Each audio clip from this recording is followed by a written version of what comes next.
아니, 한국 같은 이름도 없는 국가를 간다고요? 일본을 제외한다면 아시아 국가들은 전부 방문할 가치도 없는 곳일 뿐이에요. 여기 프랑스 최고 엘리트 학생들이 한국으로의 수학여행을 극구 반대하며 농성을 벌이고 있습니다. 그러나 이들은 프랑스 정부의 정책 때문에 등 떠밀려 한국에 가게 되었다고 하는데요. 그런데 그렇게 기대 없이 한국에 도착한 이들은 한국에 도착하자마자 경악을 금치 못할 경험을 하게 되고 인생의 가치관 자체가 완전히 바뀌게 되었다고 합니다. 그렇다면 그들이 한국에서 대체 어떤 경험을 했던 것일까요? 안녕하세요. 제 이름은 앙투안 램버트이며 20년 넘게 교사 생활을 하고 있습니다. 저는 프랑스의 미래 리더를 키우는데 자부심을 갖고 있고 리옹의 한 사립학교에서 교직 생활을 이어나가고 있는데요. 그리고 최근에는 정말 놀라운 이벤트가 계획되어 있었습니다. 그건 바로 해외로의 수학여행이었죠. 소수의 인원으로만 구성된 저희 사립학교는 매년 해외로 아이들과 수학여행을 떠나며 글로벌 리더로서의 역량과 자신감을 키우곤 하거든요. 학생들에게 일본은 네온도쿄, 고속열차, 사무라이 역사, 아시아의 미래 등 모든 것을 의미했습니다. 학생들은 매일 일본에 대한 이야기를 했고 시부야의 거대한 건널목 앞에서 이미 인스타그램 사진을 상상하기도 했죠. 부모님들도 일본이 안정과 질서의 명성을 가지고 있었기 때문에 찬성했습니다. 저 역시 자신있게 일본행에 대한 찬성의 목소리를 냈어요. 기술과 전통이 절정에 이르는 곳을 보고 싶다면 일본이 제격입니다. 하지만 그렇게 일본행을 얼마 남겨두지 않고 있을 무렵 충격적인 일이 벌어졌습니다. 엄청난 폭염이 닥쳤거든요. 프랑스 및 유럽뿐만 아니라 일본까지 40도가 넘는 기온, 거리에서 기절한 노인, 응급수요가 넘쳐나는 등 일본은 그야말로 더위를 제대로 대비하지 못해 완전히 붕괴하고 있었습니다. 결국 프랑스 측은 전국의 일본에 대한 수학여행을 전면 취소 조치를 하는 지경에 이르렀고 아이들이 그토록 권하던 일본행은 좌절되고 말았어요. 당연히 아이들은 죽을 상을 했고 학부모들은 하루빨리 대안을 찾아내라며 압박을 해오더군요. 그때 대안이 나타났습니다. 바로 한국이었죠. 학교 측은 서울도 일본과 같은 더위에 직면해 있지만 그들의 인프라는 이를 관리하고 이겨낼 수 있도록 설계되어 있습니다. 지하 쇼핑몰, 냉각된 지하철역, 그늘진 산책로, 스마트 버스 정류장 등 극한의 온도에서도 사람들의 안전을 지킬 수 있죠. 한국의 이번 더위로 인한 응급사고는 전 세계에서 압도적인 최저 수준을 보이고 있다는 것만 봐도 한국의 강점이 여실히 드러난다고 할 수 있습니다. 라고 말하더군요. 서류상으로는 논리적으로 들렸지만 한국은 학생들에게 영감을 주지는 못했어요. 그들에게 한국은 일본이 아니었습니다. 그들은 서울을 꿈꿔본 적이 없었습니다. 특히나 학교 측이 준비한 여름에 김치찌개를 먹는 한국인들의 모습을 본 아이들은 그야말로 기겁을 하며 정신 나간 사람들이 사는 국가에 대체 왜 가야 하냐며 울분을 터뜨리기도 했어요. 일본은 비싸서 그런 건가요? 돈을 절약하기 위해 한국을 선택한 거냐고요? 돈이라면 충분해요. 여긴 사립학교고 애초에 돈이 없는 학생들이 오는 학교가 아니라고요. 인정하겠습니다. 저는 아이들의 감정을 일부 공유했어요. 네, 빠른 인터넷, 떠오르는 산업, 유럽 스트리밍 플랫폼을 정복한 드라마에 대해 들었습니다. 하지만 수학여행에 적합한 국가일까요? 일본만큼 역사와 문화가 깊을까요? 제 본능은 아니라고 답했습니다. 그러나 한국만이 수학여행을 떠날 수 있는 유일한 옵션이었습니다. 폭염으로 인해 모든 국가들이 괴멸 직전에 이르렀고 프랑스 측은 안전 문제 등을 이유로 해외로의 수학여행에 대한 상당한 제한을 걸었거든요. 오직 한국만이 그 기준에 통과하는 안전한 국가였습니다. 그래서 저희는 그렇게 마지못해 한국으로 향하게 되었습니다. 당연히 학생들 모두가 반발했죠. 한국에 갈 바엔 차라리 집에 있고 싶어요.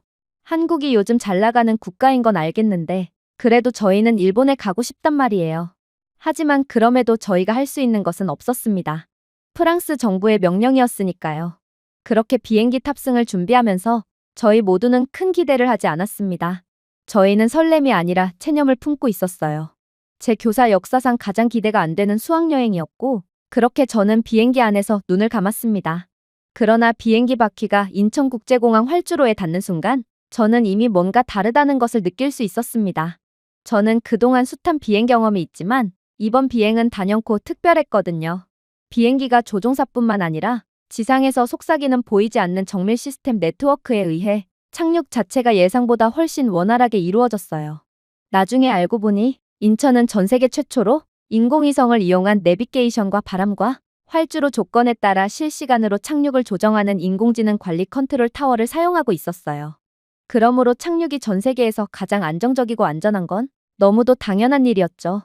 제 자랑스러운 조국인 프랑스는 여전히 조종사가 공항을 30분 동안 선회하면서 연료를 낭비하는 낡은 레이더 시스템으로 어려움을 겪고 있습니다.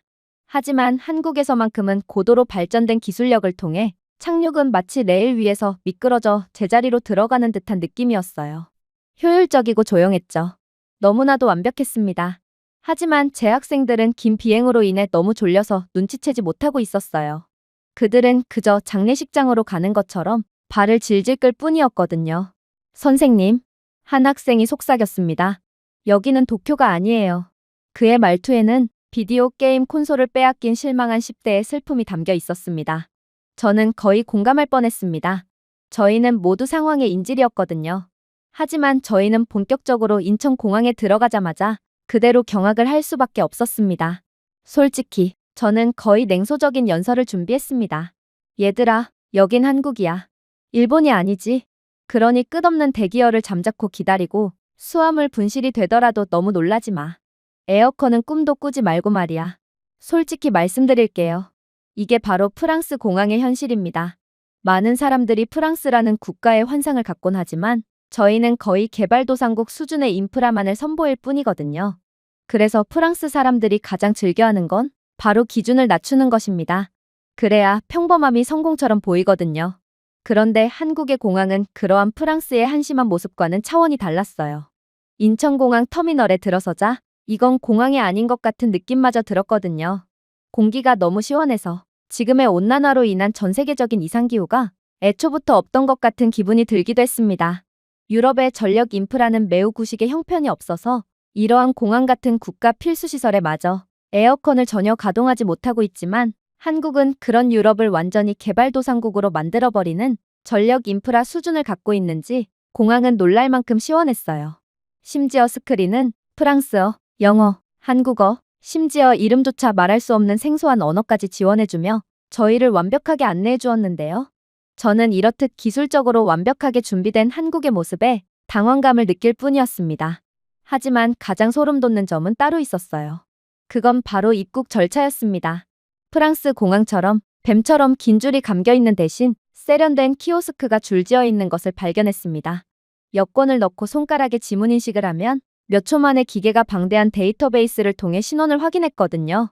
카메라는 미묘한 스트레스 지표를 감지할 수 있을 정도로 고도화된 AI 인식으로 얼굴을 스캔했고 학생 중 한 명이 기계가 제 얼굴을 마음에 들지 않으면 어떡하죠? 라고 농담을 했을 때쯤이면 이미 환영한다는 화면이 깜빡이고 있었어요. 그래서 이곳 인천공항의 입국 심사줄은 3초 만에 줄어들 수 있던 거였습니다. 한국의 이러한 압도적인 기술력을 바탕으로 한 세계에서 가장 빠른 입국 절차는 불가능을 가능케 하고 있었거든요. 저는 샤를 드골 공항의 시스템을 기억하고 있었기 때문에 실소를 터뜨릴 뿐이었어요.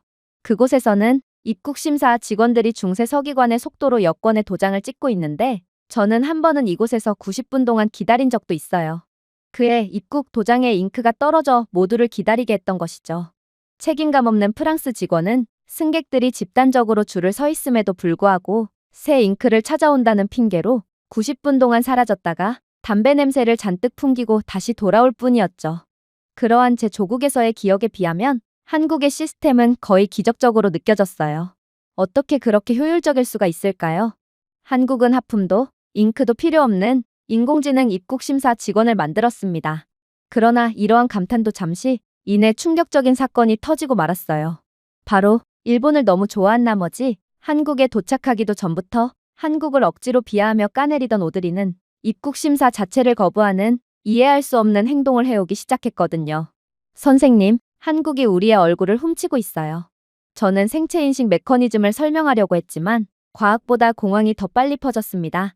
이걸 대체 어떻게 설명해야 할까요? 그때 한 한국인 공항 직원이 엿듣고 흠잡을 데 없는 영어로 놀라운 말을 해오기 시작했어요. 한국의 시스템은 입국이 승인되는 동시에 승객에 대한 정보가 자동으로 파기되는 기술력을 갖추고 있어요. 그러니 개인정보 문제는 염려하지 않으셔도 됩니다. 저는 불어를 알아듣고 설명을 건네오는 그에게 거의 경악을 하며 어떻게 이렇게 능숙한 불어 실력을 갖고 있을 수 있냐고 물어봤습니다. 그러자 그는 더욱 놀라운 말을 해올 뿐이더군요. 저는 불어를 못합니다. 영어밖에 못하죠. 하지만 제가 착용한 한국의 자체 기술력으로 개발한 AI 이어폰은 당신의 불어를 자동으로 한국어로 번역해주고 있어요. 그러니 당신이 불어로 말하든 영어로 말하든 아프리카의 스와힐리어로 말하든 저는 AI 자동 번역 이어폰을 통해 완벽하게 알아듣고 당신에게 영어로 대답하는 겁니다. 저는 그저 할 말을 잃을 뿐이었습니다.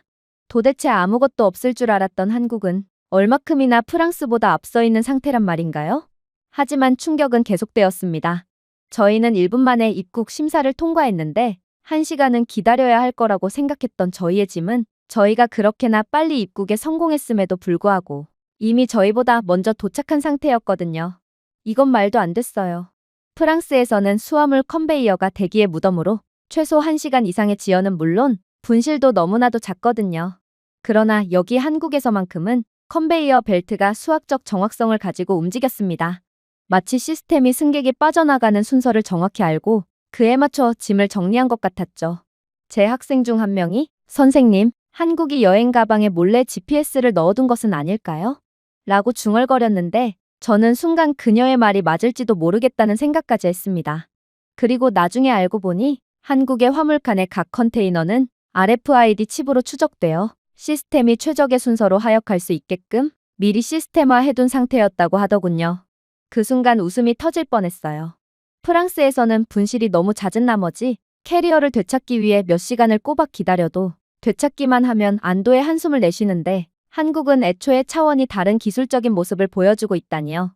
그러나 저는 이러한 한국의 선진적인 모습에 감탄을 하고 있을 때가 아니었습니다.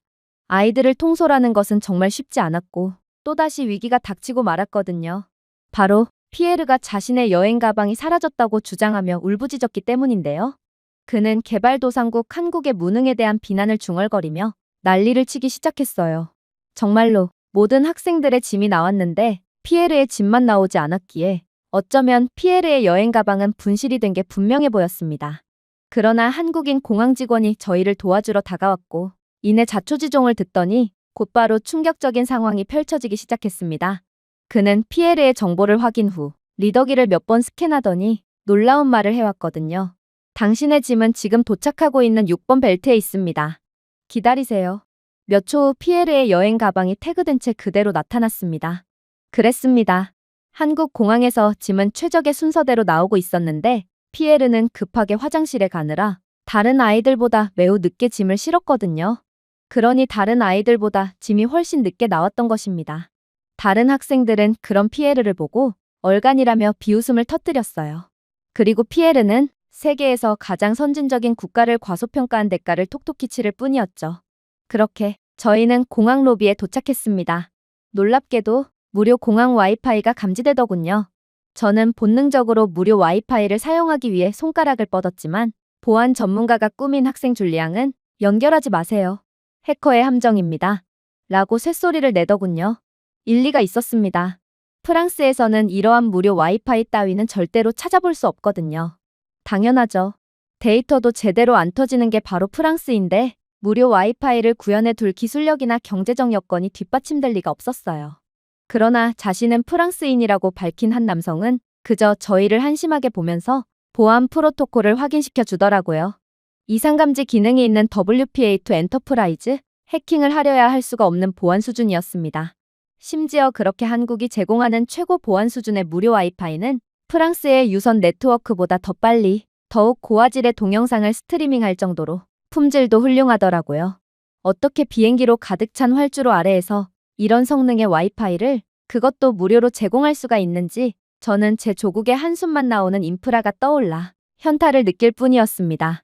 그러나 저희에게 설명을 해준 프랑스인은 이내 충격적인 말로 제 자존심을 지옥 끝까지 끌어내릴 뿐이더군요. 프랑스인인 제가 왜 한국에 있는 줄 아시나요? 저는 개발자예요. 그런데 한국의 IT 기술 수준은 프랑스를 훨씬 상회하고 있고 따라서 발전 가능성 및 월급도 한국이 훨씬 높기 때문에 저는 한국에서 일하고 있는 거예요.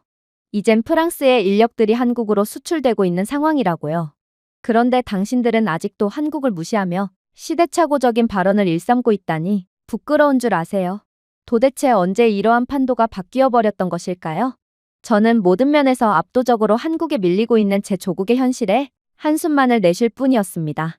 하지만 저는 아이들을 이끌어야 하는 몸이었고, 그렇게 정신을 차리고 공항과 바로 연결되어 있는 지하철 내부로 이동했어요. 사실, 보통은 이런 부분이 제가 두려워하는 수학여행의 일부입니다. 일단, 제 영어는 그리 완벽하지도 않았을 뿐만 아니라 30명의 10대들이 반쯤 잠든 상태에서 가방을 끌고 다니는데 저는 이들 모두를 통솔하며 필사적으로 지하철 지도를 해독하려고 종이를 흔들고 있다고 상상해보세요.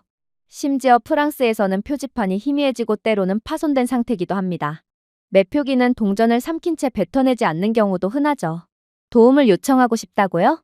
프랑스 직원들이 얼마나 불친절하고 책임감이 없는지 잘 아시잖아요?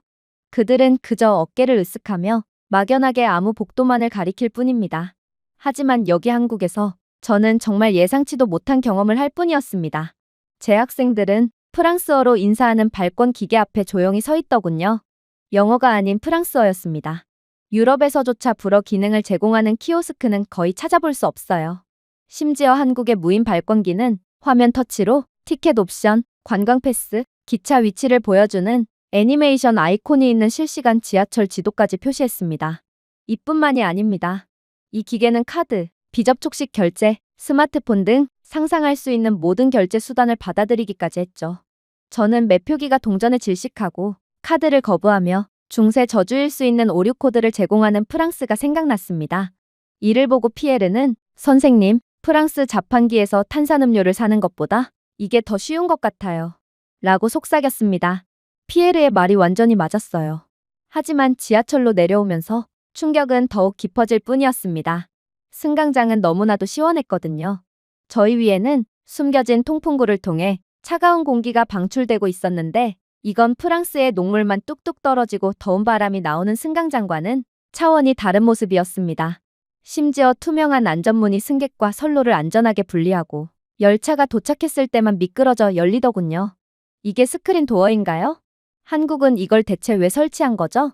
한 학생이 물었습니다. 프랑스에는 스크린 도어라는 개념조차 없어서 그는 이게 대체 지하철에 왜 있는 건지도 이해하지 못하는 모양이었어요.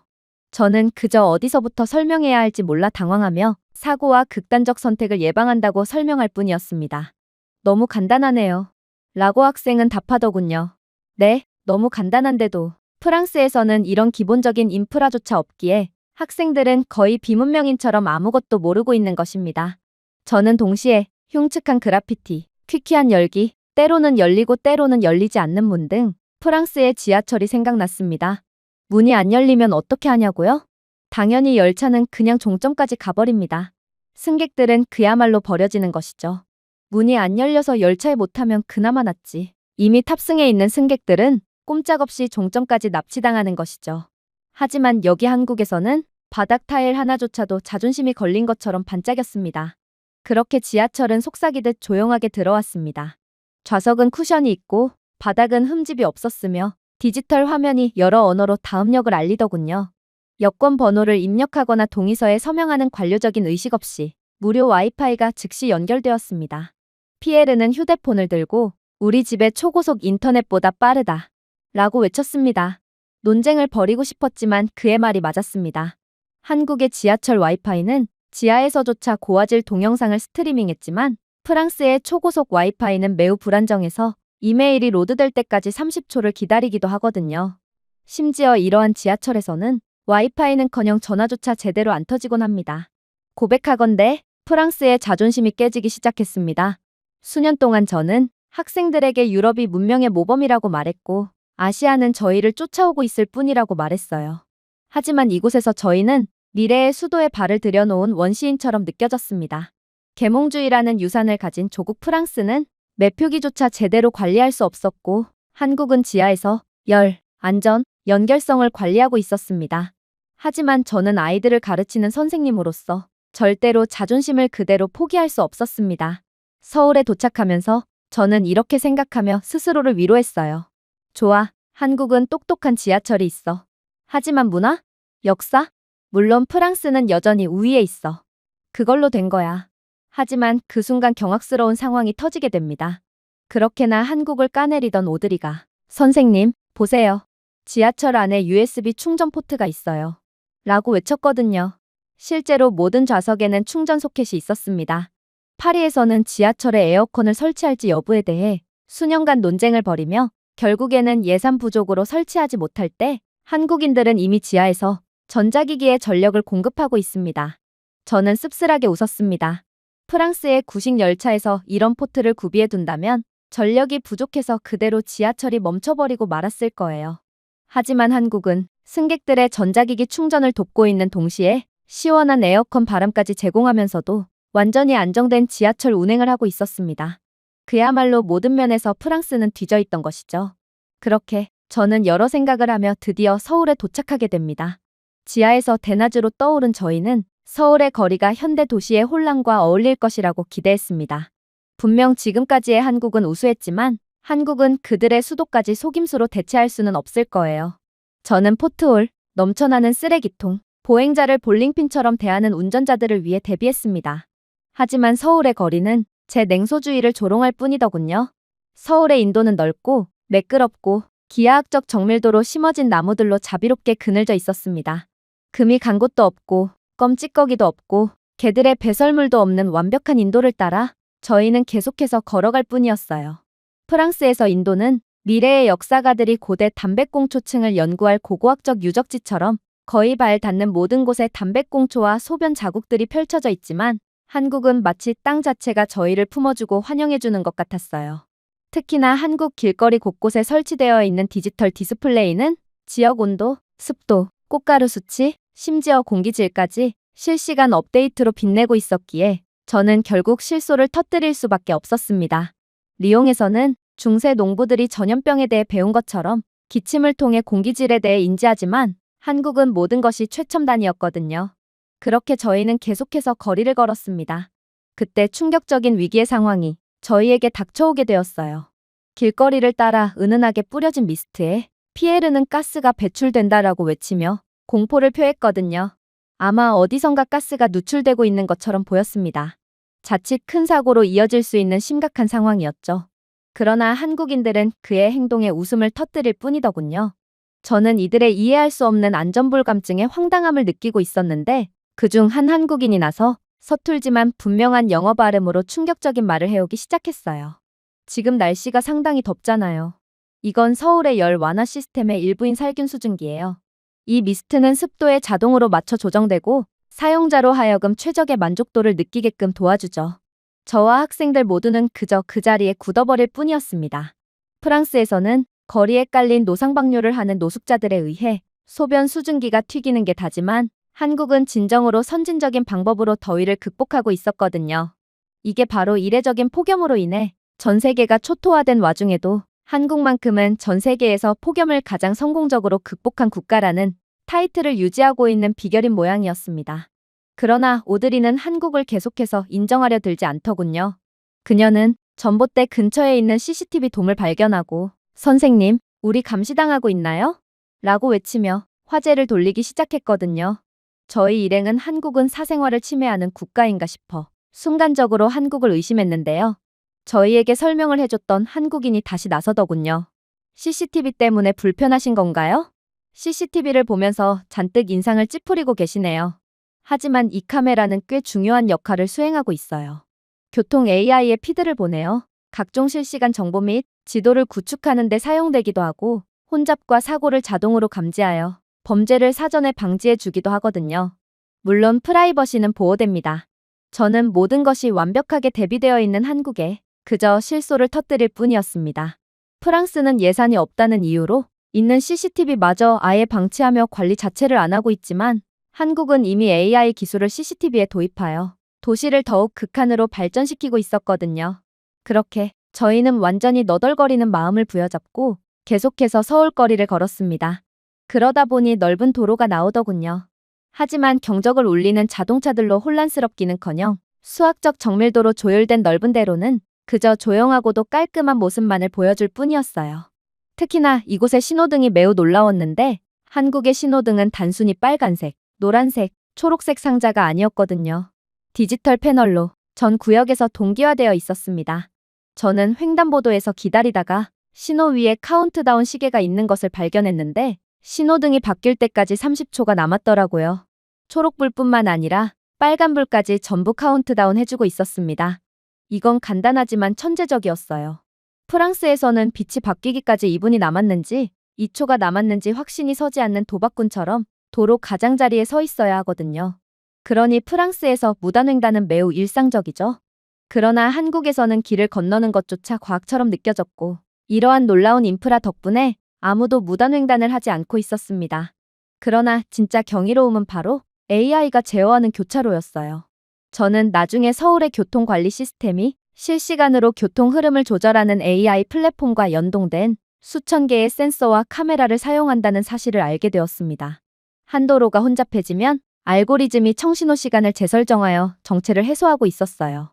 리옹에서는 1월에 신호등 프로그래밍 계획이 있으면 차일피일 미뤄지다가 결국 몇 년 뒤까지 잊어버립니다. 그러니 이러한 실패한 시스템 때문에 교통 체증이 2시간 동안 지속되는 것은 매우 일상적이죠. 하지만 서울에서는 애초에 시스템 자체가 정체를 방지하고 있었어요. 제 학생 중 한 명인 아멜리가 한국 신호등의 디지털 타이머를 가리키며 말했습니다. 선생님, 프랑스는 세계 최고라면서요. 그런데 왜 프랑스에는 이런 게 없나요? 저는 억지로 미소를 지었습니다. 왜냐하면 프랑스에서는 신비로움을 믿기 때문이지. 길을 건너면서도 우리는 긴장감을 더 선호하거든. 학생들은 웃었지만 씁쓸한 웃음이었습니다. 우리는 스스로를 조롱하고 있었어요. 그러나 한국의 놀라움은 이게 끝이 아니었어요. 저는 더 멀리 걸어가면서 더 이상한 것을 발견했습니다. 그건 바로 침묵이었어요. 끝없는 자동차와 버스에도 불구하고 소음은 파리보다 훨씬 덜 공격적이었습니다. 알고 보니 한국의 많은 버스는 전기로 운행되어 굉음 대신 윙윙거리는 소리와 함께 미끄러지고 있었어요. 심지어 한국은 대중교통을 위한 별도의 차선까지 구비되어 있어 정시성을 보장했죠. 특히나 버스 정류장도 특별했습니다. 에어컨 통풍구가 있는 투명 유리 공간, 버스 도착 시간을 정확하게 표시하는 디지털 디스플레이, 심지어 USB 충전 포트까지 그야말로 없는 게 없었거든요. 피에르는 선생님, 버스 정류장에 와이파이가 설치되어 있어요. 라고 외쳤습니다. 또 다른 학생은 그리고 보세요. 냉각 안개 스프레이가 여기에도 설치되어 있어요. 라고 덧붙였습니다. 저는 한숨을 쉴 뿐이었어요. 리옹에서 버스 정류장은 아무도 신뢰하지 않는 희미한 종이 일정표가 있는 기둥입니다. 때로는 일정 자체가 훼손되어 음란한 낙서로 대체되기도 하죠. 애초에 일정표는 지켜지는 법이 없어서 있으나 마나한 존재긴 하지만 말입니다. 그러나 여기 한국에서 버스 정류장은 단순한 기다림이 아니라 존엄하게 기다리기 위해 설계된 기술의 미니어처 오아시스였습니다. 저는 그 부조리함에 웃지 않을 수 없었습니다. 상상해보세요. 프랑스에서는 정치인들이 비로부터 승객을 보호하기 위해 버스 정류장에 가니 그늘을 건설할지에 대해 수년 동안 논쟁을 벌이고 있습니다.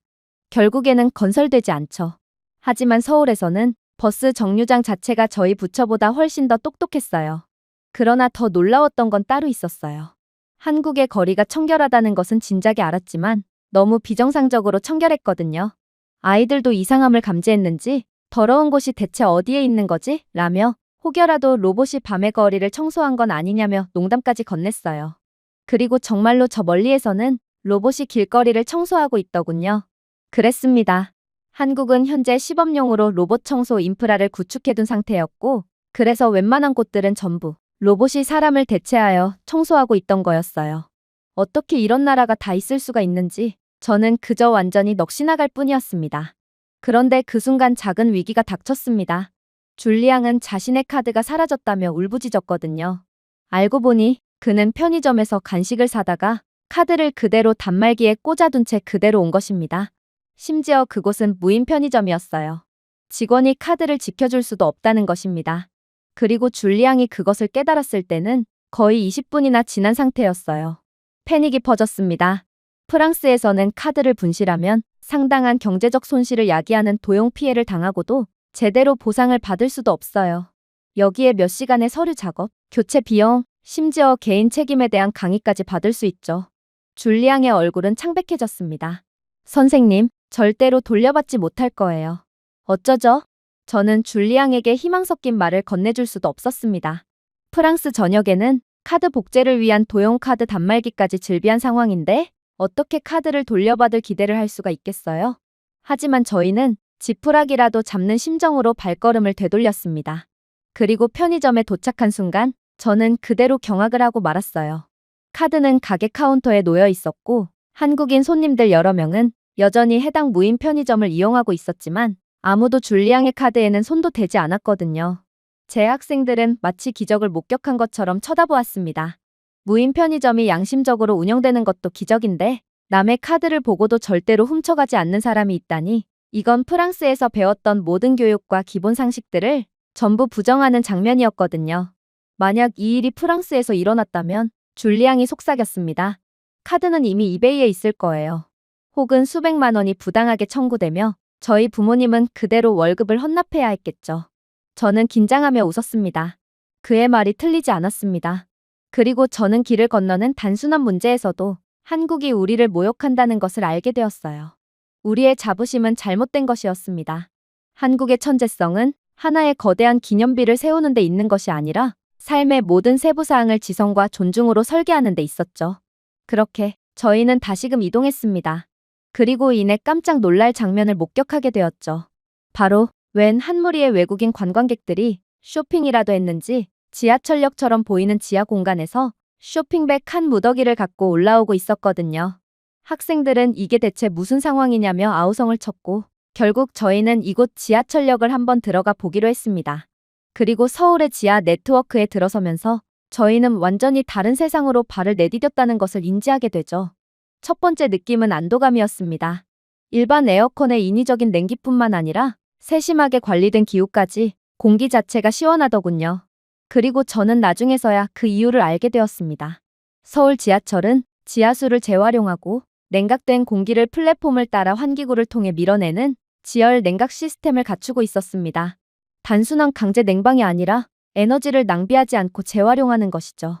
지구 자체를 자연 안정제로 사용하여 효율적이고 천재적으로 설계된 시스템이었습니다. 선생님, 여긴 마치 겨울 같아요. 한국은 프랑스보다 훨씬 더 지옥 같은 여름 날씨를 갖고 있지만 실제 체감하기로는 한국은 전혀 덥지 않아요. 한 학생이 눈이 내릴 것을 예상한 것처럼 팔을 내밀며 외쳤습니다. 저는 부드럽게 웃었지만 속으로는 부러움을 느낄 뿐이었어요. 프랑스는 지속 가능성에 대해 끝없이 이야기합니다. 저희는 기후 적응에 대한 긴 보고서를 작성하죠. 하지만 정작 여름이 오면 창문을 열고 기도하고 있습니다. 한편 한국은 이미 문제를 해결한 상태였죠. 더 깊은 곳으로 내려갈수록 놀라움은 더욱 커졌습니다. 서울의 지하는 단순한 지하철이 아니라 도시였거든요. 옷가게, 서점, 푸드코트, 심지어 미술 전시회까지 모든 쇼핑거리가 수면 아래로 펼쳐져 있었습니다. 제 학생 중 한 명이 표지판을 가리켰습니다.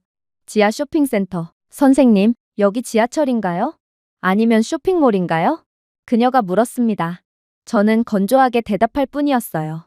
둘 다. 리옹에서는 지하 주차장 하나조차 누수로부터 자유롭게 할 수 없어. 그러나 여기 한국에서는 거리 아래에 쇼핑 지구를 건설해버렸구나. 진실은 삼키기 어려웠습니다. 한국은 이러한 지하시설을 세상에서 가장 효율적으로 사용하고 있었거든요. 이러한 지하 쇼핑몰은 상업뿐만 아니라 기후 피난처 역할도 하고 있었기 때문입니다.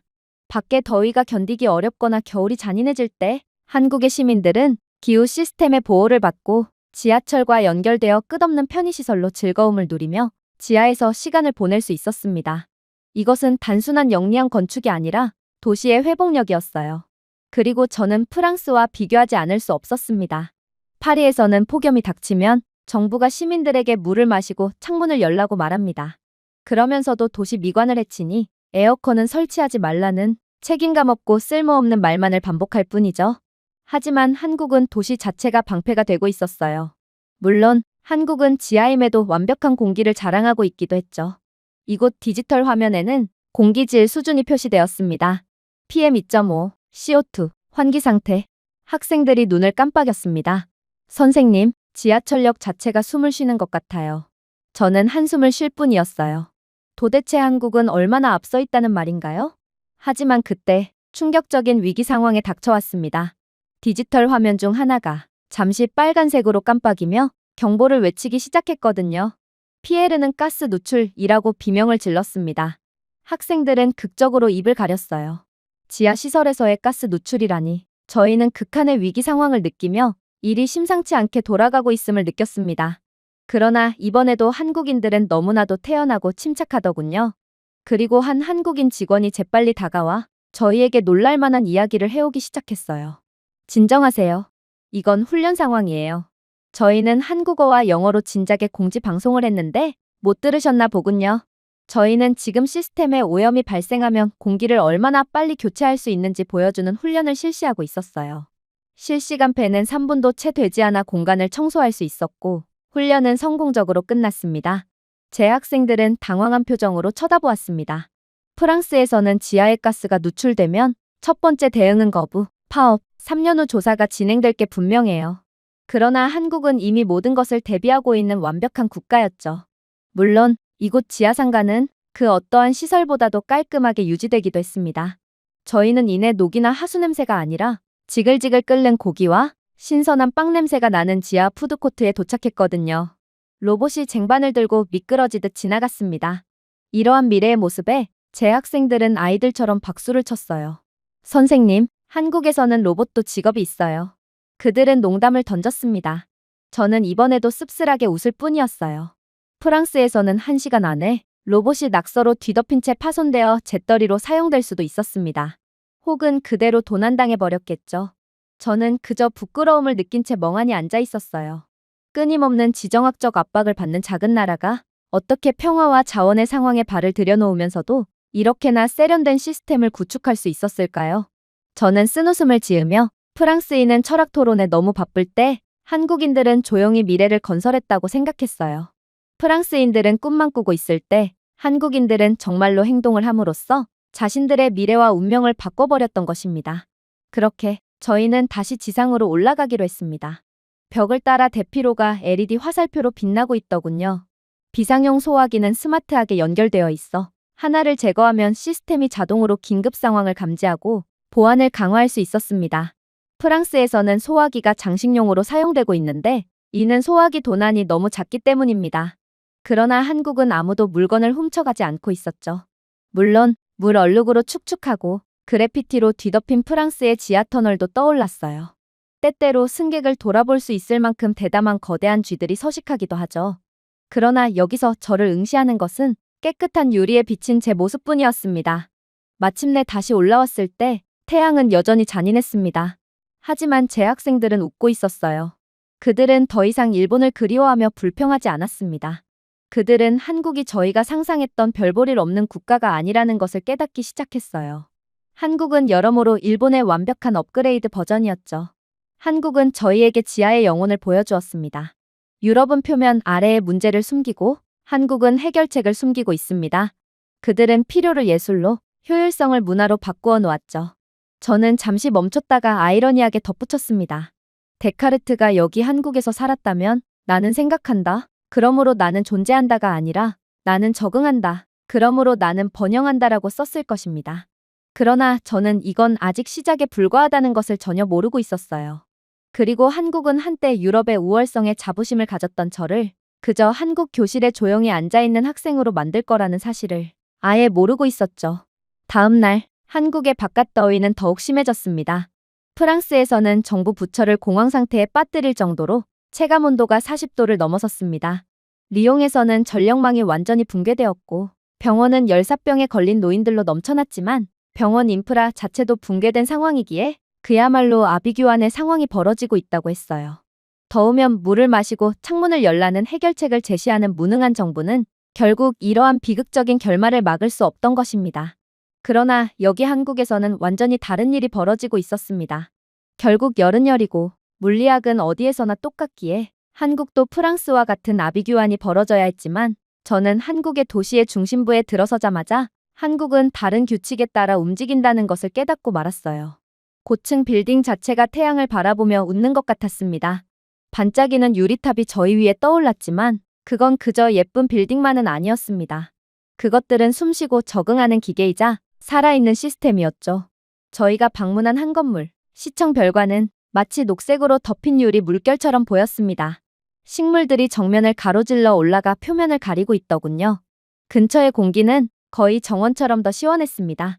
나중에 저는 살아있는 식물이 자동으로 관계되어 열 흡수를 줄이고 에너지 소비를 줄이는 녹색 커튼으로 전체 구조물이 감싸져 있다는 사실을 알게 되었습니다.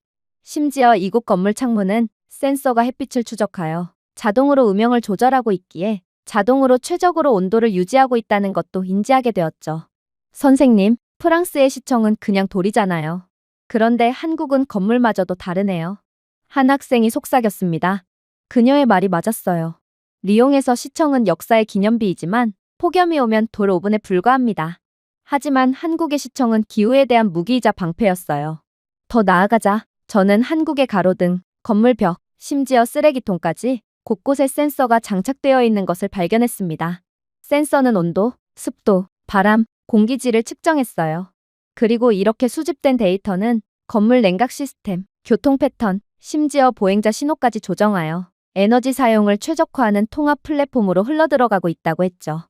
프랑스에서는 기온이 상승하면 상점에 더 많은 선풍기가 들어오고 슈퍼마켓에 더 많은 얼음이 팔리며 정부의 무능에 대한 대중의 불만이 해결책으로 떠오릅니다. 그러나 한국은 더욱 최첨단적이고 효율적인 방식으로 더위를 극복하고 있었어요. 저희는 한 멋있게 생긴 복합 빌딩에 들어갔어요. 로비 안에는 디지털 보드의 에너지 통계, 즉 현재 소비량, 태양광 발전 기여도, 실내 온도 균형 등이 표시되어 있더군요. 학생들은 마치 비디오 게임 스코어보드처럼 쳐다보았습니다.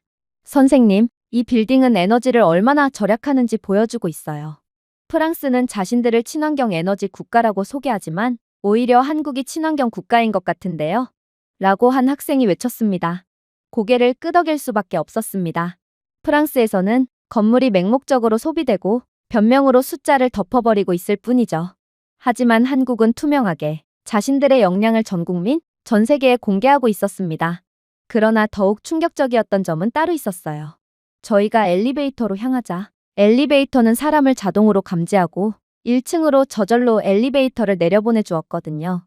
프랑스에서는 엘리베이터가 때로는 작동하고 때로는 층간에 갇히게 하는 오류투성이 상자일 뿐이에요. 그러나 서울의 엘리베이터, 로비는 작은 관제 센터와 비슷했어요. 이건 똑똑하네요.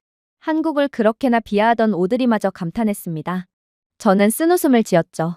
프랑스에서는 정부 건물에서 엘리베이터를 타기 위해 20분을 기다린 적이 있는데 답답해서 10층을 계단으로 오른 적이 있어요. 그런데 이곳 시장조차 답답하다며 계단을 내려가고 있더군요. 그러나 한국은 이런 비효율적인 일은 이미 20년 전부터 일어나지 않고 있던 모양이었습니다. 그렇게 저희는 고층 푸드코트에 들어갔습니다. 바닥 전체가 활기로 가득 찼지만 공기는 완벽하게 시원하고 조명은 부드러우며 소음은 전혀 없었습니다. 왜냐고요? 건물이 스마트 시스템을 사용하고 있기 때문입니다. 센서가 각 구역의 사람 수를 추적하여 환기와 조명을 동적으로 조정했습니다. 밀집된 공간에는 더 시원한 공기를 뿜어냈고 빈 테이블은 에너지 절약을 하고 있었어요. 보이지는 않았지만 효과가 있었습니다. 프랑스에서는 한 사람이든 100명이든 상관없이 레스토랑이 건물 전체에 하나의 온도 조절기를 사용합니다. 그 결과 에너지 낭비에 한 구역은 땀에 젖은 고객, 그리고 한 구역은 추워서 덜덜 떨며 콧물을 흘리는 고객들이 공존하고 있죠. 그러나 이러한 감탄도 잠시 또 다른 작은 위기가 닥쳤습니다. 편의점에서 카드를 잃어버려 모두를 놀라게 했던 줄리앙이 이번에는 음식 트레이를 통째로 바닥에 쏟아부었거든요. 프랑스에서는 혼란, 직원들의 고함, 심지어 추가 요금까지 발생할 것입니다. 청소 직원은 청소의 대가로 그에게 팁을 요구했겠죠. 그가 맡은 임무가 바로 청소임에도 말입니다. 어쩌면 파업으로 인해 아예 청소 직원이 없을 수도 있어요. 하지만 한국에서는 반응이 완전히 달랐습니다. 제가 꾸짖기도 전에 바닥에 있던 센서가 유출을 감지하고 신호를 보냈거든요. 몇 초 만에 구석에서 청소 로봇이 나와 정중하게 콧노래를 부르며 엉망진창을 닦아내기 시작했어요. 로봇은 떠나기 전에 모니터를 통해 인사를 하기도 했습니다. 학생들은 이러한 모습에 웃음을 터뜨리며 긴장을 해소했어요. 칠칠치 못한 줄리앙은 선생님, 한국에서는 청소 로봇도 매너가 좋네요. 불친절한 프랑스 직원을 전부 대체해버렸으면 좋겠어요. 라고 속삭이더군요. 저도 불안한 마음으로 웃었습니다. 프랑스에서는 공공장소에서도 기본적인 청결을 유지하기가 어렵습니다. 게으름과 불친절 때문이죠. 그러나 한국에서 로봇은 프랑스인 직원들보다 더 많은 예의를 보여주었습니다. 하지만 가장 놀라운 장면은 그날 오후 늦게 발생했습니다. 식사를 마친 저희는 건물 바로 옆에 있는 서울의 응급 운영센터를 방문하게 되었거든요. 원래 이런 센터는 지루하다며 질색을 해야 정상이었던 아이들이지만 한국의 놀라운 인프라를 계속해서 경험하다 보니 이제야 한국을 진정으로 이해해보고 싶다는 생각이 든 모양이었어요. 그리고 이곳 센터는 거대한 스크린에 교통, 날씨, 대기 오염, 심지어 지하철 혼잡까지 실시간으로 표시되는 공상과학 지휘 다리처럼 보였기에 학생들 모두는 그저 입을 벌린 채 넋놓고 쳐다만 보고 있을 뿐이더군요. 한국의 AI 소프트웨어는 데이터 스트림을 분석하여 재난이 발생하기 전에 위험을 예측했어요. 저는 초조하게 물었습니다. 지진이나 홍수가 발생하면 어떻게 되나요? 한국인 관계자는 미소를 짓더군요. 그러면 시스템이 자동으로 리소스를 리디렉션하고 시민들에게 전화 및 문자로 경고하며 몇 분 안에 응급팀을 파견합니다. 우리의 목표는 단 1분의 지연도 없는 것입니다. 지연이 없다니 프랑스에서는 홍수 상황이 벌어진다면 도시, 지역, 부처의 책임 여부에 관계없이 관할권에 대한 논쟁이 몇 시간 동안 벌어집니다. 결정이 내려질 때쯤이면 물은 이미 사람들의 거실에 도달해 있죠. 여기서 한국은 우유부단함을 방정식에서 제거했습니다. 시스템 자체가 최초의 대응자였습니다. 피에르가 속삭였어요.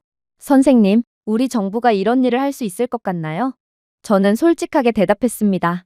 우리 정부는 한국처럼 하기 위해 관련 위원회를 만들고 10년 동안 한국을 연구한 뒤 그대로 한국은 따라할 수가 없는 국가라고 종결을 내버릴 뿐이겠지. 학생들은 웃었지만 저는 그렇지 않았습니다. 양국의 대조는 너무 고통스러웠거든요. 그렇게 저는 서울의 거리를 걸으며 자존심이 무너지는 것을 느꼈습니다. 각 건물은 단순한 건축물이 아니라 하나의 선언문이었습니다. 한국은 적응하고 항상 준비하고 자연에 의해 패배하는 것을 거부합니다. 프랑스에서는 여전히 오래된 돌담의 아름다움을 낭만화하며 여름에 우리를 질식시키는 방식을 무시할 뿐입니다.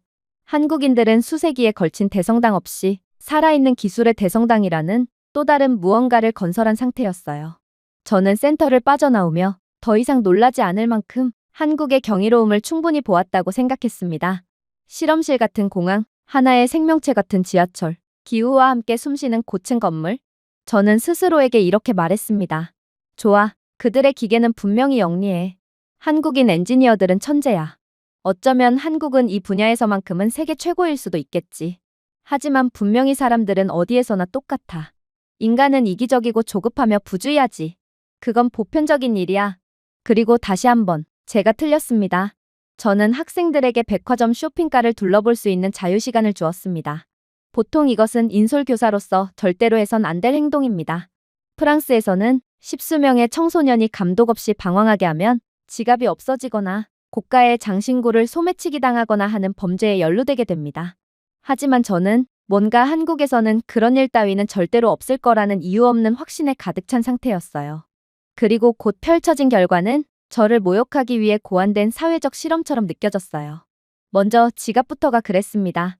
몇몇 학생들은 간식, 음료, 기념품을 사서 지폐를 계산대에 세지 않고 그대로 두었습니다.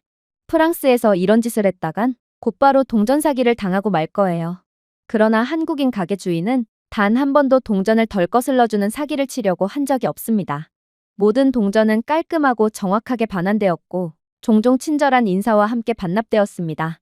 한 소녀는 깜짝 놀라며 속삭였어요. 선생님, 이건 꽤나 복잡한 계산이었지만 그는 저에게 동전 하나하나를 정확하게, 그것도 계산기도 없었음에도 매우 빠르게 돌려주었어요. 프랑스에서는 아마 모르는 척 했을 거예요. 저는 항의하고 싶었지만 그녀의 말이 옳았다는 것을 알았습니다. 프랑스에서는 계산원에게 유리하게 반올림하는 것이 국가 스포츠로 여겨지는 문화가 존재하거든요. 나중에 저희는 카페에 들어갔습니다. 학생들은 가방을 테이블 위에 놓고 주문하러 갔어요. 저는 학생들에게 소리칠 뻔했습니다. 너 미쳤어? 유럽에서는 가방을 방치하는 것이 도둑질의 초대장과 다름없어. 하지만 학생들이 돌아왔을 때는 모든 것이 손대지 않은 채 그대로였습니다. 심지어 저희 주변에는 노트북, 휴대폰, 지갑까지 테이블 위에 주인 없이 놓여 있었고 주인은 그저 차분하게 주문줄을 서 있을 뿐이었어요. 한국에는 마치 도둑질 따위가 아예 존재하지 않는 것 같았습니다. 저는 씁쓸하게 웃었어요. 프랑스에서는 휴대폰을 카페 테이블 위에 두면 중세 기사가 칼을 든 것처럼 한 손은 항상 그 위에 올려놓고 목숨으로 지켜야 합니다. 하지만 한국인들은 사회 자체가 자신을 지켜줄 것이라고 믿으며 고가의 노트북을 그저 좌석 예약에 맡기고 있었죠. 선생님, 한국을 그렇게나 비하하던 오드리가 말했습니다. 어쩌면 우리가 야만인일지도 몰라요. 논쟁하고 싶었지만 그럴 수 없었습니다. 한국은 그렇게나 자신들의 안티팬이었던 오드리마저 완전히 자신들의 편으로 돌려버렸던 것입니다. 그러나 역시나 가장 극적인 증거는 그날 오후 위기 상황에서 나왔습니다. 피에르는 쇼핑을 하면서 배낭 하나를 샀습니다. 그는 신이 나서 간식과 기념품으로 배낭을 채웠어요. 하지만 1시간 후 이제 다른 일정을 소화하기 위해 진작에 백화점을 벗어났을 때 피에르는 자신이 백화점 휴게 공간에 배낭을 두고 왔다는 사실을 깨달았습니다. 공황이 일어났어요. 프랑스에서는 작별을 의미합니다. 아니, 작별로 끝나면 다행이죠. 백화점 정중앙에 방치된 배낭이요? 도난당하지 않으면 폭탄 위협으로 취급되어 경찰에 의해 파괴될 것입니다. 피에르의 얼굴은 하얗게 질렸습니다. 선생님, 부모님이 저를 가만두지 않을 겁니다. 저는 폭발물 용의자로 몰리게 될 거고 국제수배가 되고 말 거예요. 저희는 최악의 상황을 예상하며 발을 동동 굴렀습니다. 지금 당장 백화점에 도착할 수도 없는 상황이었거든요. 그때 어떤 한국인 시민 한 명이 식은땀을 줄줄 흘리고 있는 저희에게 다가왔습니다. 그리고 저희의 자초지종을 듣더니 그는 충격적인 반응을 보이더군요. 그는 무슨 그런 일로 긴장을 하냐는 듯 저희가 이해가 안 간다는 눈빛으로 쳐다볼 뿐이었거든요. 그러면서 그는 어디론가로 전화를 걸더니 이내 경악스러운 말을 해오기 시작했습니다. 당신이 묵고 있는 숙소의 주소를 불러주세요. 역시나 피에르는 공개수배 명단에 올라간 것이 분명했고 그는 피에르를 즉각적으로 체포하기 위해 저희의 주소를 요구하는 거였습니다. 그런데 그렇게 피에르는 자신의 인생은 여기서 끝났다며 오열을 하며 주저앉자 이 한국인 남성은 충격적인 주장을 해오는 거 아니겠어요? 왜 그러시는 거예요? 이미 백화점의 분실물 센터에 당신들의 배낭을 확보한 상태라고 해요. 한 시민이 당신의 분실물을 보관소에 가져다 주었거든요. 그리고 백화점 측은 당신은 백화점에서 너무 멀리 왔으니 당일 배송 시스템을 통해 당신의 숙소에 직접 배달해 주겠다고 했어요. 그러니 주소를 요구하는 겁니다.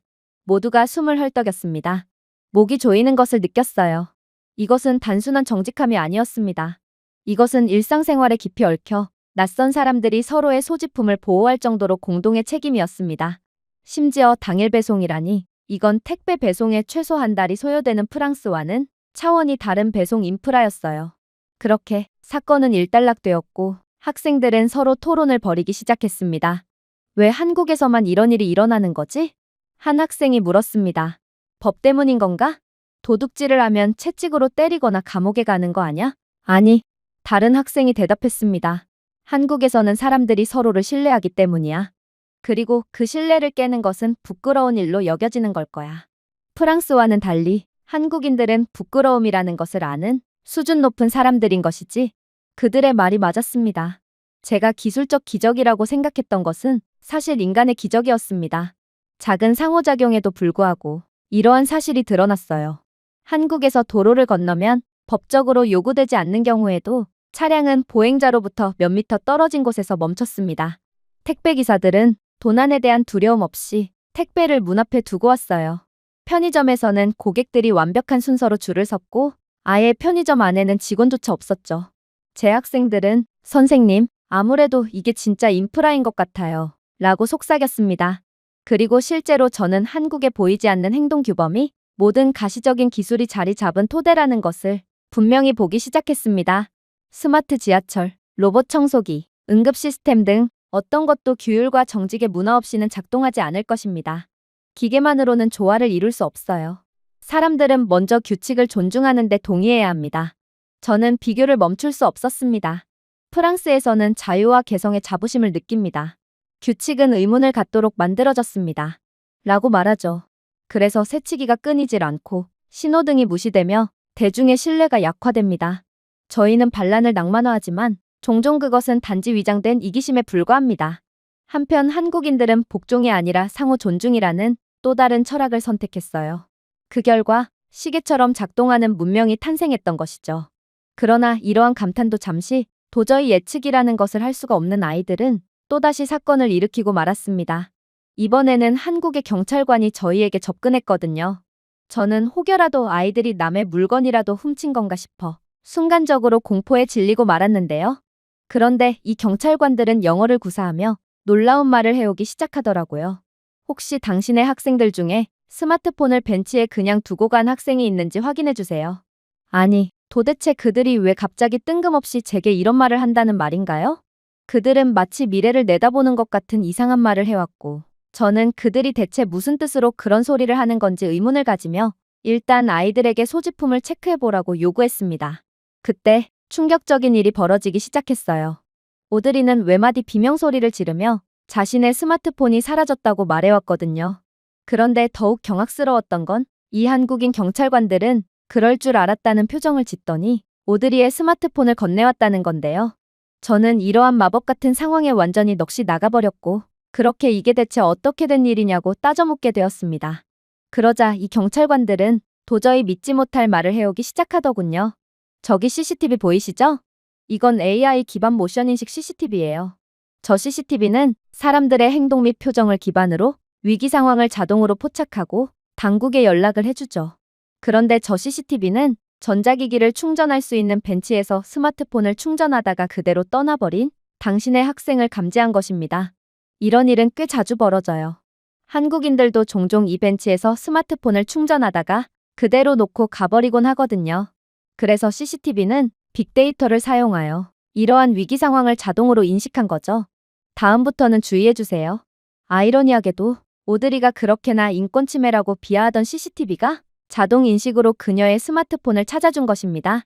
프랑스에서는 이러한 고가의 분실물이 절대로 다시 되돌아오지 않을 뿐더러 경찰서에 맡긴다고 해도 경찰관이 물건을 훔쳐버립니다. 혹여라도 1%의 가능성으로 양심적인 경찰관을 만난다고 해도 긴 양식의 경찰 보고서 몇 주간의 관료주의가 필요하죠. 하지만 서울에서는 즉시 자동적으로 신고되어 20분 만에 스마트폰이 반환되다니 정말로 한국은 인간 경찰뿐만 아니라 로봇 경찰까지 사회를 지키고 있기에 이 나라를 이길 나라는 절대로 없어 보였습니다. 이러한 대조에서 유머도 생겨났어요. 오드리는 자신의 한국 비하는 너무나도 근거가 없고 바보 같았다는 것을 인지했는지 기어들어가는 목소리로 선생님, 한국인들은 왜 그렇게 규칙을 잘 따르나요? 라고 물었거든요. 저는 왜냐하면 한국인들은 우리와 달리 규칙을 어기는 것이 철학자가 된다고 믿지 않거든. 이라고 대답했습니다. 물론 한국에는 프랑스에서 볼 수 있는 것처럼 역사 깊고 멋진 대성당 건물은 없었어요. 하지만 오늘 한국은 보이지 않는 대성당을 보여주었습니다. 돌도 아니고 유리도 아니고 실내도 아닙니다. 이 보이지 않는 건축물은 콘크리트보다 도시를 더 단단하게 묶어주고 있었어요. 모든 스마트 시스템이 서 있는 토대였죠. 정직함이 없으면 기계는 실패할 수밖에 없습니다. 규율이 없으면 인공지능은 무너지고 말죠. 그러나 여기 한국에서는 사람들 자신이 인프라였습니다. 프랑스인들은 신앙의 대성당인 노트르담을 지었습니다. 하지만 한국인들은 시민권의 대성당을 지었어요. 그리고 아마도 현대사회에서는 그들의 성당이 더 강할 것이 분명합니다. 그렇게 저희는 거의 마지막 일정을 향해 떠났습니다. 저희는 예정대로 한반도를 둘러 갈라놓는 가는선인 비무장지대로 여행을 가기로 했거든요. 솔직히 학생들은 꺼려했습니다. 한국에 대해 더욱 이해하는 것은 좋으나 이들은 그런 위험해 보이는 곳에 가는 것을 두려워했거든요. 솔직히 저조차도 망설였어요. 군인들이 순찰하는 땅덩어리가 두려움 외에 우리에게 무엇을 가르쳐 줄 수 있을까요? 하지만 버스에 탑승하면서 저는 묘한 기대감을 느끼기도 했습니다. 북쪽으로 향하는 차량은 조용했어요. 학생들은 고속도로의 윙윙거리는 소리에 잠을 자고 있었습니다. 그리고 저는 창문 밖을 내다보며 이상한 점을 발견하게 되죠. 위험에 가까운 곳에서도 인프라는 완벽하게 유지되었기 때문입니다. 도로는 매끄럽고 표지판은 분명했으며 교통 규율은 엄격했습니다. 프랑스에서는 예산 삭감으로 인해 중심인 파리에서조차 고속도로가 무너지고 타이어에 손상을 주는 포트홀이 흩어져 있었습니다. 하지만 여기 한국에서는 잠재적인 전쟁으로 이어지는 도로조차도 완벽했어요. 저는 속으로 속삭였습니다. 그들은 재난의 가장자리에서도 준비하고 있구나. 저희가 도착했을 때 한국의 군인들은 차분한 예의로 우리를 맞이했습니다. 제 학생들보다 나이는 약간 많지만 분단된 국가의 짐을 지고 있는 젊은이들이었습니다. 그들 너머에는 철조망이 지평선까지 뻗어 산과 강을 가르고 있었어요. 학생들은 침묵에 빠졌고 마침내 박물관 전시가 아니라는 것을 깨달았습니다. 이것은 현실이었습니다. 가이드는 이곳의 모든 다리는 철거 슬롯으로 지어졌습니다. 침입하면 몇 분 안에 다리를 무너뜨릴 수 있습니다. 라고 차분하게 설명했습니다. 턱이 조여졌습니다. 리옹에서는 자전거 도로를 건설할지 여부를 놓고 수년간 논쟁을 벌입니다. 서울에서는 전쟁 준비성을 기하하게 통합하고 있었어요. 물론 이곳을 두려워하는 학생들도 있었죠. 줄리앙은 철조망을 응시하며 선생님, 지금 전쟁이 시작되는 건가요? 라고 헐떡였습니다. 학생들 대부분은 비행 중 미사일을 상상하며 당황했어요. 하지만 저희를 안내하던 군인은 부드럽게 미소를 지을 뿐이더군요. 이게 일상입니다. 우리는 전쟁이 오지 않도록 준비합니다. 그리고 이젠 압도적인 국방력으로 전쟁을 대비했죠. 북한이 한국에 쳐들어온다면 그들의 군대는 1분도 채 지나지 않아 전부 괴멸될 텐데 어떻게 그들이 함부로 경거망동을 하겠어요? 이게 바로 억지력의 중요성이라는 것입니다. 그의 침착함이 저희를 당황하게 만들었습니다. 프랑스에서는 기차 파업 소문 하나가 국가적 히스테리를 일으킬 수 있습니다. 그러나 한국인들은 영구적인 위협을 받으면서도 차분하게 걸어가고 있었어요. 가이드는 이렇게 덧붙였습니다. 70년 동안 한국은 전쟁의 그늘 아래 살아왔습니다. 우리는 결코 안주할 여유가 없었어요. 한국에서 볼 수 있는 모든 제도와 규율은 생존이 요구했기 때문에 존재합니다. 그 말은 저에게 일격처럼 다가왔습니다. 생존은 그것을 요구했습니다. 갑자기 모든 것이 제자리에 떨어졌어요. 그들의 정직함, 규율, 완벽한 시스템, 이것들은 문화적 특성이 아니었습니다. 끊임없는 위협의 용광로에서 만들어진 생존 전략이었죠. 저는 제 학생들을 보았습니다. 이들은 평화의 자녀였어요. 그들은 국경이 보이지 않고 전쟁이 먼 역사의 교훈인 유럽에서 자랐습니다. 그들에게 훈육은 귀찮은 일이며 정직은 선택입니다. 그러나 한국인에게는 삶 그 자체였죠. 그렇게 저는 많은 생각에 잠기며 북쪽이 내려다 보이는 전망대에 들어섰습니다. 학생들은 쌍안경을 얼굴에 대고 속삭이더군요. 가이드는 가족들이 찢어지고 비밀리에 터널이 파여지고 군인들이 항상 경계하고 있다고 말했습니다. 학생들은 침묵에 빠졌어요. 저는 한국이 아니라 학생들을 보며 웃었습니다. 유럽에서 우리의 가장 큰 위협은 축구 경기 중 와이파이 고장 여부입니다. 그러나 한국은 생존이 70년 동안 교육과정이었고 결국 그들은 그것을 가장 성공적으로 해냈습니다. 학생들은 제게 소심한 질문을 건네더군요. 선생님, 한국인들은 전쟁이 다시 돌아올 수 있다는 걸 알면서도 어떻게 이렇게나 우수한 모습을 갖출 수 있었던 거죠? 저는 솔직하게 대답했습니다. 전쟁도 깰 수 없을 정도로 강한 사회를 건설함으로써 그 누구도 할 수 없는 억지력을 갖춘 거지. 아무래도 진정으로 강한 사람들은 바로 한국인인 것 같아. 한 학생은 선생님, 프랑스에서 우리가 대비하는 가장 큰 위기는 버스 기사들의 파업입니다. 라고 속삭였습니다. 저희 모두가 웃었지만 웃음은 쓴맛이 났습니다. 그때 제가 결코 잊지 못할 순간이 찾아왔습니다. 한 군인이 수십 년 전 북한이 비밀리에 파놓은 터널로 저희를 이끌었거든요. 저희는 발자국을 제외하고는 아무 말 없이 습한 벽을 통과했습니다. 그 군인은 이렇게 설명했습니다. 터널이 더 있습니다. 더 많을지도 몰라요. 하지만 우리는 항상 지켜보고 준비하죠. 항상 말입니다. 제 학생들은 몸을 떨었습니다. 저 역시 터널에서가 아니라 깨달음에서 한기를 느꼈어요. 이 나라는 매일 위협 속에서 살아가지만 두려움에 무너지지 않고 삶의 모든 세부사항에 회복력을 불어넣었습니다. 밖으로 돌아온 태양은 다시 불타올랐습니다. 저희는 서울로 돌아왔고 대조는 더욱 깊어졌어요. 불과 몇 시간 전만 해도 저희는 전쟁의 끝에 서 있었습니다. 이제 우리는 카페가 가득하고 아이들이 웃고 네온 사인이 번쩍이는 등 활기가 넘치는 도시에 서 있었어요. 마치 회복력이 생존뿐만 아니라 기쁨도 탄생시킨 것 같았죠. 그날 저녁 제 학생들은 자신의 변화를 드러내는 질문을 던졌습니다. 선생님, 프랑스가 70년 동안의 위협을 견뎌내고도 여전히 한국처럼 성공적으로 국가를 구축할 수 있다고 생각하시나요? 또 다른 학생이 물었습니다. 우리 국민이 한국처럼 끝까지 교요를 유지했을까요? 아니면 그저 혼란에 빠진 채 붕괴해버렸을까요? 저는 대답을 하지 못했습니다. 사실 저는 후자라고 생각했거든요. 저는 프랑스의 역사를 생각했습니다. 네, 프랑스는 전쟁과 혁명, 점령 속에서도 살아남았습니다. 하지만 평화가 영구화되자 규율이 약해졌어요. 저희는 너무 편안해졌는지도 모릅니다. 저희는 과거의 영광을 기리는 기념비를 세웠지만 현재의 생존 시스템은 소홀히 했습니다. 한국인들은 평화의 사치를 부정하고 대신 회복력 있는 기념비를 세웠죠. 오늘날 한국은 역사의 무게를 드러냈습니다. 모든 지하철, 모든 버스 정류장, 모든 정직함의 행위는 생존에서 비롯되었어요.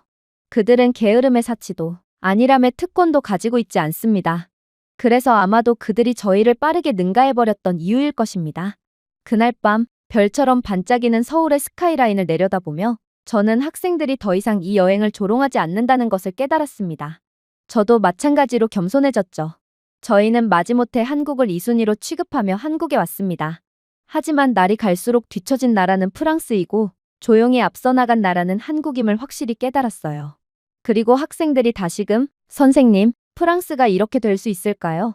라고 물었을 때 저는 더 이상 거짓말을 할 수가 없어서 솔직히 털어놓을 뿐이었죠. 얘들아, 제발 한국과 프랑스와 비교하지 말아줘. 내 세대는 한국이 프랑스를 앞지르는 것을 막을 수가 없었거든. 이젠 우리가 한국처럼 할 수 있는지의 여부는 너희 미래 세대에 달렸단다. 너희가 한국인들처럼 할 수 있다면 프랑스는 다시금 한국을 재역전할 수 있을 거야. 학생들은 이젠 아무 말도 하지 않고 제 말을 받아들였어요. 저희에게 실망만을 안겨다 줄 거라고 생각했던 한국은 저희 모두에게 완벽한 교훈과 겸손함을 되찾아준 것입니다. 제가 준비해온 내용은 여기까지입니다. 끝까지 시청해주셔서 진심으로 감사드리며 여러분들의 구독과 좋아요, 알림 설정은 영상 제작에 큰 힘이 됩니다. 이상 세모튜브였습니다.